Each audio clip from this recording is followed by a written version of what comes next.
सभी हर हर महादेव। कैसे हैं आप सभी? आशा करती हूँ आप सभी स्वस्थ होंगे, अच्छे होंगे। माता काली और बाबा की कृपा आप सब पे सदैव बनी रहे। आज का जो टॉपिक है वो बहुत ही विशेष है। अगर आप भी इन देवताओं को किसी के कहने पे पूज रहे हैं तो हो जाइए सावधान। जी हाँ, जो आज मैं जानकारी लेकर के आई हूँ कि इन देवी देवताओं को पूजने से हमारे जीवन में क्या क्या समस्याएं शुरू हो जाती हैं। तो शुरुआत में तो बहुत अच्छा होता है, लेकिन उसके बाद हमारे जीवन में ऐसी समस्याएं शुरू हो जाती है जिनसे बाहर निकल पाना बहुत ही मुश्किल हो जाता है। पूरा पूरा जीवन निकल जाता है परेशान होते होते।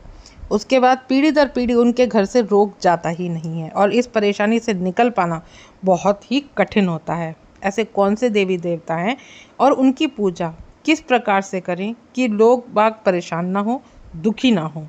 देखिए, वीडियो शुरू करने से पहले अगर आप मेरे चैनल पर पहली बार आए हैं तो चैनल को सब्सक्राइब कर लें, साथ ही साथ नोटिफिकेशन बेल को भी प्रेस कर लें, जिससे आने वाली वीडियोस का नोटिफिकेशन आप सभी को मिलता रहे, क्योंकि मैं डेली ही माता काली और भक्ताई से संबंधित ही वीडियो इस चैनल पे अपलोड करती हूँ। तो आइए शुरू करते हैं आज की वीडियो। देखिए, क्या ऐसे देवी देवताओं को पूजना सही है जिनका जिक्र हमारे शास्त्रों में हुआ ही नहीं है, जिनका जिक्र हमारे पुराणों में हुआ ही नहीं है?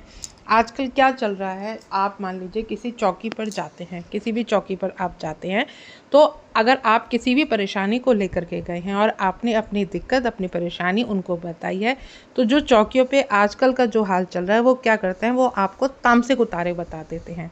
अगर आपके घर में आपने कभी तामसिक चीज़ें दी ही नहीं है अपने देवी देवताओं को, और अगर आप उनके कहने पर वो तामसिक चीज़ें दे देते हैं, फिर आप अपने ही पैर पे खुद कुल्हाड़ी मार लेते हैं।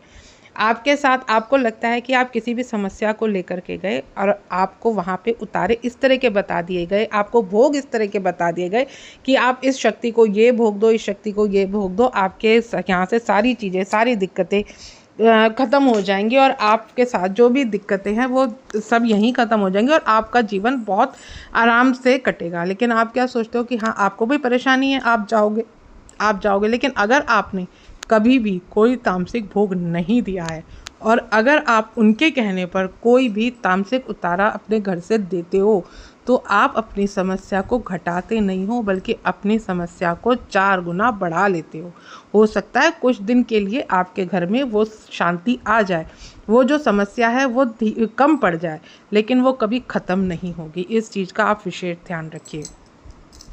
आजकल जो मैं चीज़ें ये नोटिस कर रही हूँ, ज़्यादातर भगत क्या करते हैं कि आपको कोई समस्या है तो आपको उतारा बता देते हैं, आपको तामसिक भोग चला देते हैं। अगर आपने एक बार कोई भी तामसिक भोग अपने घर में से दिया, चाहे उसमें मांस हो, मदिरा हो, अंडे हो या और बहुत सारी चीज़ें होती हैं जो तामसिक होती हैं, और अगर आपने वो एक बार अपने घर से निकाल दिया, किसी व्यक्ति के ऊपर से आपने वो उतारा एक बार चौक चौराहे पे या मरघट में जाकर के दे दिया, फिर आपके साथ जो दिक्कतें होंगी वो दिक्कतें आपके साथ 4 गुना बढ़ जाएंगी। देखिए, अगर आप पूजा पाठ करते हैं, आपने अपने घर में मंदिर बनाया हुआ है और आप अपने घर के मंदिर में बहुत सात्विक रूप से अपने ईश्वर को आप पूजते हैं, अगर आपने माँ को ही माना हुआ है और माँ को आप पहले से कभी हलवे का भोग, कभी लौंग बताशे का भोग या पंचमेवे का भोग आप माँ को लगाते हैं, बहुत सात्विक तरीके से आप माँ को पूजते हैं, लेकिन अब दिक्कत आने पर आप चौकियों के चक्कर काटते हैं, और चौकियों के चक्कर काटने पर अगर किसी भगत ने आपको ये उतारे बता दिए और आपने उनके कहने पर ये उतारे दे दिए, फिर आपके घर में जो दिक्कतें हैं वो 4 गुना बढ़ जाती हैं ये दिक्कतें, क्योंकि इन दिक्कतों से आप सोचते हैं कि निजात पालेंगे, निजात नहीं पालेंगे, क्योंकि आपने एक बार भोग दे दिया। फिर जो अब लोग आजकल के टाइम पे जो लोग बाग ज़्यादा परेशान है ना कि हमारे साथ भूत प्रेत लगे हुए हैं, तो क्या करेंगे, आप मान लीजिए आप चौकी पे गए कटवाने के लिए, उन्होंने बताया, आपने एक बार दे दिया, कुछ दिन के लिए आपको आराम भी आ गया, आपने सोचा कि ठीक है, लेकिन कुछ दिन बाद आप देखेंगे कि आप फिर एक प्रेत आया, फिर आपने उसको कटवाया, फिर एक प्रेत आया, फिर आपने उसको कटवाया। ऐसे करते करते आप ना जाने कितने दिनों तक ऐसे ही परेशान रहेंगे, और आप नहीं, आपकी आने वाली पीढ़ी भी इन सब चीज़ों से परेशान रहेगी। तो सबसे पहले आप अपने दिमाग का इस्तेमाल कीजिए। अपनी सद्बुद्धि का इस्तेमाल कीजिए कि क्या आप तामसिक भोग देने में संपन्न हैं। क्या आपको तामसिक आपके घर में पहले से चलता हुआ आया है। अगर आपके घर में पहले से ही तामसिक चलता हुआ आया है फिर तो आपको कोई दिक्कत नहीं है। लेकिन अगर आपके घर में सात्विक ही पूजन हुआ है, सात्विक ही आप भोग माँ को लगाते हैं या किसी भी इष्ट को लगाते हैं, लेकिन अगर उसके बाद आप तामसिक प्रयोग देते हैं तो फिर अपनी समस्या के लिए आप स्वयं जिम्मेदार हैं। तो इन सब चीज़ों का आपको बहुत ध्यान रखना है कि आपको कभी भी तामसिक उतारे किसी के कहने पे, किसी भगत के कहने पे आपको कभी नहीं देना। आजकल भक्तों के कहने पर लोग बलि दे रहे हैं, ठीक है।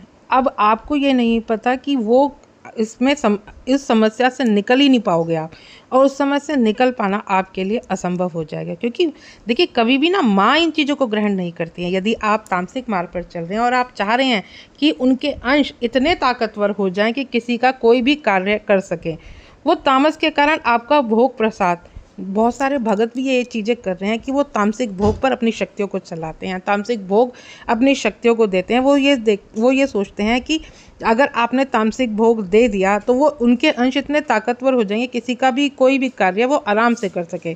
तामस के कारण आपने जो भोग प्रसाद उनको दे दिया है ना, वो तामस जाग तो गया है, वो उस अंश को आपने जगा तो लिया है, लेकिन एक समय पर आकर के आपको ही दिक्कतों का सामना करना पड़ेगा। क्योंकि माँ कभी भी तामसिक स्वरूप नहीं है। माँ का, भैरव जी का तामसिक स्वरूप है, ठीक है, तामसिक स्वरूप है, लेकिन सात्विक रूप से भी तो पूजे जा सकते हैं। तामसिक रूप से ही पूजना क्यों है? तो ग्रस्त व्यक्तियों के लिए सात्विक स्वरूप ही होना चाहिए।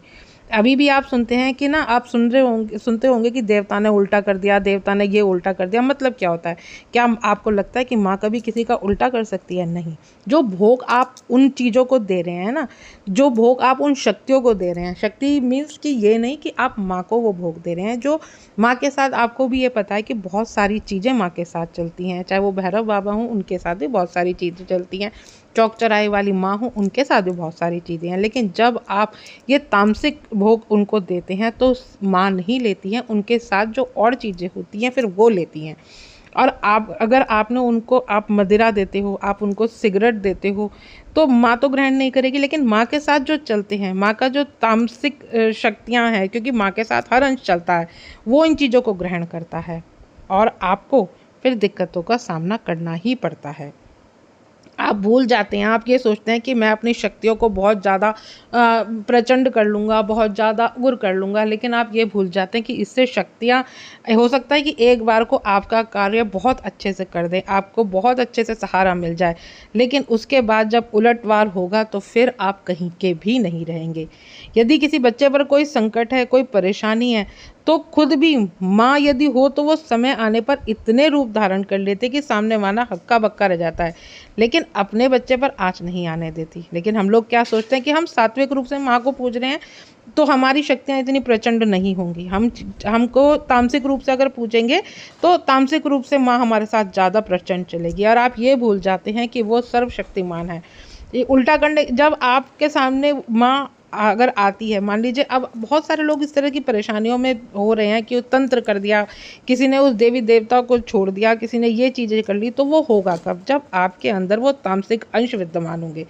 आप एक कटवाओगे, दूसरा आएगा, आप तीसरा कटवाओगे, चौक चौराहे से निकलोगे तो एक आध वहाँ से आपके साथ आ जाएगा, आपकी पूरी ज़िंदगी निकल जाएगी, लेकिन आप ठीक ही नहीं हो पाओगे। तो इसे कहते हैं मलिन देवी देवता। यदि किसी तांत्रिक के द्वारा कोई देवी भेजी जाती है, कोई देवता भेजा जाता है उल्टे में, तो वो देवी देवता नहीं जिनको हम पूजते हैं, वो उनका तामस रूप है और उनका तामसिक अंश है। तो हमें क्या करना होता है? हमें सबसे पहले तो भोग बलियाँ, ये जो आप अपने घर से उतारे देते हैं, इनको बंद करना होता है।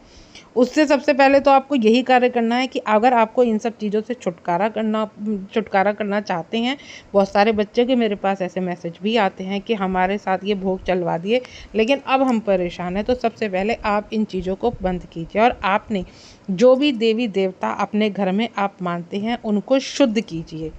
अपने पितरों से आप प्रार्थना कर सकते हैं, आप मंत्र जाप कर सकते हैं, आप भोग, बहुत खुद को, आपको आहार, आपको सात्विक रखना होगा, जिससे आपके पास सात्विक अंश एकत्रित हो और उस मलन अंश पर वो भारी पड़ जाए। आजकल कोई भी भूत प्रेत को नहीं भेजता है, क्योंकि अगर आप उसको कटवा लोगे तो आपकी भक्ति से ही बहुत सारी चीज़ें खुद कट जाती हैं। मंत्र जाप आप रेगुलर करें। किसी ने अगर कुछ क्रिया आपके ऊपर कर दी है वो प्रभाव ही नहीं पड़ता अगर आपकी भक्ति प्रबल है। लेकिन मलिन देवी देवता अगर साथ भेजे जाते हैं तो वो अंश का जो अंश होता है उसको उन क्रियाओं का असर पड़ता ही पड़ता है। तो सबसे पहली बात तो आपको यही चीज़ करनी है कि आपको अपनी भक्ति बढ़ा देनी है, ठीक है। और आपको अपना आहार शुद्ध कर लेना है। आपको बहुत सारी चीज़ें हैं और आपको सबसे पहले अपने पितरों से प्रार्थना करनी है, अपने कुल देवी से प्रार्थना करनी है, भगवान से प्रार्थना करनी है। सारी चीज़ें आपको गंगा स्नान ज़रूर करना चाहिए ऐसे में। तो बहुत सारी चीज़ें हैं जिससे आप इन सब चीज़ों को हटवा भी सकते हो और आप इन चीज़ों से बच भी सकते हो। अगर आपने ये सारी चीज़ें कर दी हैं तो आप हाथ जोड़िए, माँ से भी हाथ जोड़िए और माँ को भी ये बोलिए कि जो ये तामसिक चीज़ें हैं अब मैं नहीं दे पाऊँगा, लेकिन आप जो आपकी सात्विक ऊर्जा है उसको आप बढ़ा दीजिए। आशा करती हूँ आज की जानकारी आपको समझ में आई होगी। जानकारी अगर समझ में आए तो वीडियो को लाइक शेयर ज़रूर करें। मिलती हूँ नेक्स्ट वीडियो में। जय माता दी।